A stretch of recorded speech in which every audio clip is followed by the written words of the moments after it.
Congress BJP ನಡುವೆ ಜೋರಾಯಿತು ಸಂಘರ್ಷ. Ban ಆಗುತ್ತಾ ಆರ್ಎಸ್ಎಸ್? ಪ್ರಿಯಾಂಕ್ ಖರ್ಗೆ ವಿರುದ್ಧ ಕೇಸರಿ ಕಿಚ್ಚು.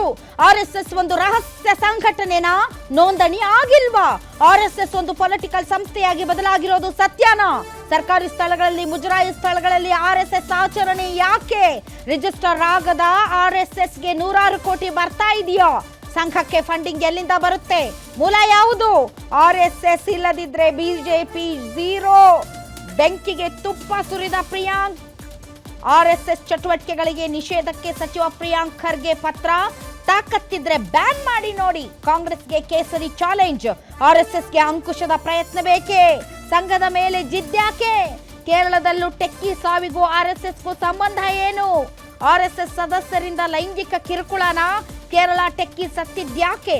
ದೇಶಾದ್ಯಂತ ಸಂಚಲನ ಸೃಷ್ಟಿಸಿದ ಕೇರಳ ಟೆಕ್ಕಿ ಅನಂತ್ ಅಜು ಆತ್ಮಹತ್ಯೆ.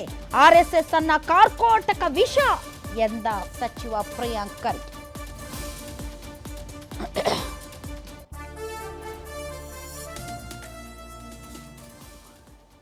ಹಾಗಾದ್ರೆ ಆರ್ಎಸ್ಎಸ್ಗೆ ಸಂಬಂಧಪಟ್ಟಂತೆ, ಆರ್ಎಸ್ಎಸ್ ಬ್ಯಾನ್ಗೆ ಸಂಬಂಧಪಟ್ಟಂತೆ ಪ್ರಿಯಾಂಕ್ ಖರ್ಗೆ, ಸಿದ್ದರಾಮಯ್ಯ, ಪರಮೇಶ್ವರ್, ಆರ್ ಅಶೋಕ, ಸಿಟಿ ರವಿ, ಈಶ್ವರಪ್ಪ ಮತ್ತು ಪ್ರತಾಪ್ ಸಿಂಹ ಮಾತಾಡಿದ್ದಾರೆ. ಬನ್ನಿ ಅವರೆಲ್ಲ ಏನೇನು ಮಾತಾಡಿದ್ದಾರೆ ಕೇಳಿಸ್ಕೊಳ್ಳೋಣ.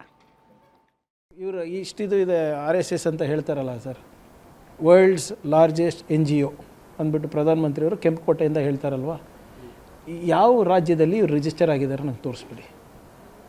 ಎಲ್ಲಿಂದ ಬರ್ತಾಯಿದೆ ಇವ್ರಿಗೆ ದುಡ್ಡು? 200-300 ಕೋಟಿ ರೂಪಾಯಿ ಆಫೀಸ್ ಕೇಂದ್ರ ಕಚೇರಿ ಕಟ್ಟಲಿಕ್ಕೆ.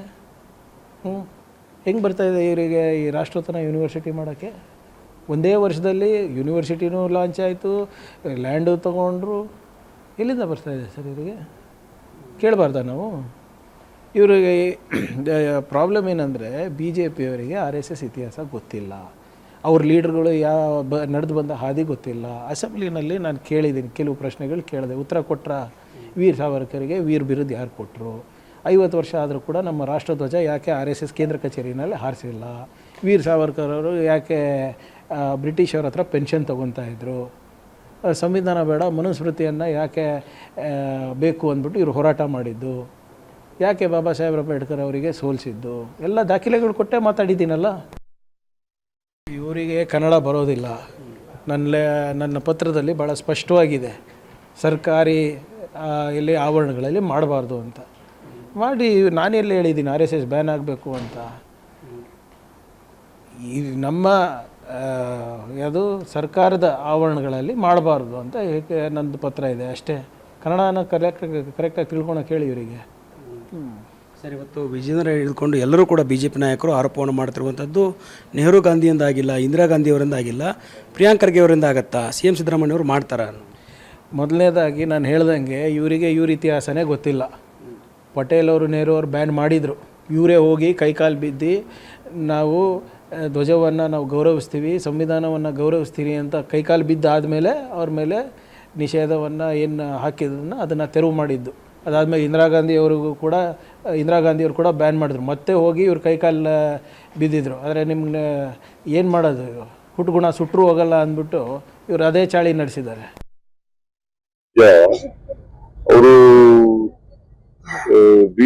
RSSನವರು ಸರ್ಕಾರಿ ಜಾಗಗಳನ್ನ ಬಳಸ್ಕೊತಾರೆ.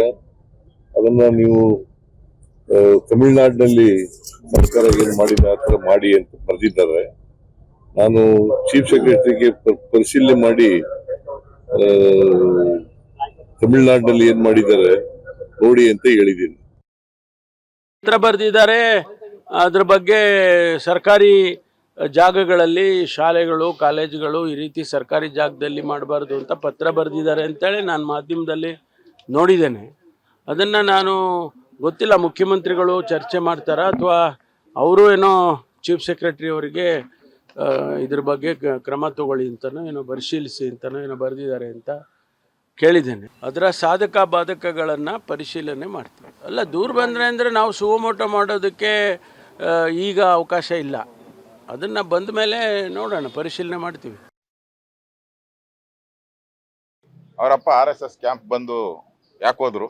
ಅವಾಗ ಇವ್ರ ಅಪ್ಪನಿಗೆ ಬುದ್ಧಿ ಹೇಳಕ್ಕೆ ಇವ್ರಿಗೆ ಜ್ಞಾನ ಇರಲಿಲ್ವಾ? ಈಗ ಮಾತ್ರ ಮಾಡಿದ್ರ? ಅವರು ಹೇಳಿಕೆ ಕೊಡೋದ್ರಲ್ಲೇ ಜೀವನ ಕಳೆದ್ಬಿಟ್ಟಿದ್ದಾರೆ. ಇಲಾಖೆಯಲ್ಲಿ ಏನು ಕೆಲಸ ಮಾಡಿದ್ದಾರೆ? ಇಲಾಖೆಯಲ್ಲಿ ಇಡೀ ಗುಲ್ಬರ್ಗ ಬೆಂಕಿ ಎತ್ಕೊಂಡು ಉರಿತಾ ಇದೆ. ಅಲ್ಲಿ ರೈತರು ಬೀದಿಗಿಳಿದು ಧರಣಿ ಮಾಡ್ತಾ ಇದ್ದಾರೆ. ಮಳೆಗಳು ಮುಳುಗೋಗಿದೆ. ಅಲ್ಲಿ ನೋಡಕ್ ಯೋಗ್ಯತೆ ಇಲ್ಲ ಇವರಿಗೆ. RSS ಬಗ್ಗೆ ಮಾತಾಡಿದ್ರೆ ಸುದ್ದಿ ಆಗ್ತೈತೆ. ನಾನು ದೊಡ್ಡ ಸುದ್ದಿ ಆದ್ರೆ ದೇಶದಲ್ಲೆಲ್ಲ ನನ್ನ ಹೆಸರು ಫೇಮಸ್ ಆಗ್ತೈತೆ. ಅದಕ್ಕೋಸ್ಕರ ಮಾಡ್ತಾ ಇದ್ದಾರೆ. ಅವ್ರಿ ಏನ್ ಮಾಡಕ್ ಸಾಧ್ಯ? ಅವರು ಇನ್ 2 ವರ್ಷ ಆಡ್ದಂಗ್ ಬಂದ್ ಹೋಗ್ತೈತೆ. ಓಡೋಗ್ತಾರೆ. ಅವಾಗ ಓಡಿ ಬಿಲ ಸೇರ್ಕೊಂಡ್ಬಿಡ್ಬೇಕು ಅವರೆಲ್ಲ. ಹಂಗ್ ಮಾಡ್ತಾರೆ ಬಿಜೆಪಿ. ನಾವು ಹಿಂದೂಗಳೆಲ್ಲ ಒಂದು ಅಂತ ಹೋಗ್ತೀರಿ. ಇವ್ರಿಗೆ ಹಂಗಲ್ಲ. ಈ ಮುಸಲ್ಮಾನರ ಓಲೈಕೆ.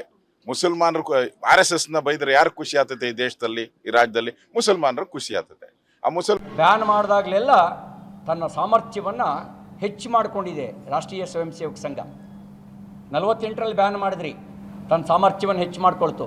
75ರಲ್ಲಿ ಬ್ಯಾನ್ ಮಾಡಿದ್ರಿ, ನಿಮ್ಮ ಸರ್ಕಾರವನ್ನೇ ಕಿತ್ತೋಗಿತ್ತು.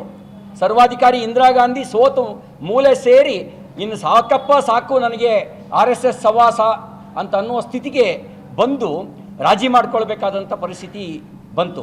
92ರಲ್ಲಿ ಬ್ಯಾನ್ ಮಾಡಿದ್ರಿ, 96ರ ನಂತರ ನಿಮ್ಮ ಸರ್ಕಾರಕ್ಕೆ ಮೆಜಾರಿಟಿಯೇ ಬರಲಿಲ್ಲ. 96ರ ನಂತರ ನಿಮ್ಮ ಸರ್ಕಾರಕ್ಕೆ ಮೆಜಾರಿಟಿಯೇ ಬರಲಿಲ್ಲ. ಹಾಗೆಯೇ ಕರ್ನಾಟಕದಲ್ಲಿ ಇದೇ ಕೊನೆ ಅಂತ ಕಾಣುತ್ತೆ. ನೀವು ಮಂತ್ರಿ ಆಗೋದು ಇದೇ ಕೊನೆ. ಏನೇನು ಮೆರೀರಿ. ನಿಮ್ಮ ಪಕ್ಷ ಅಧಿಕಾರಕ್ಕೆ ಬರೋದು ಇದೇ ಕೊನೆ.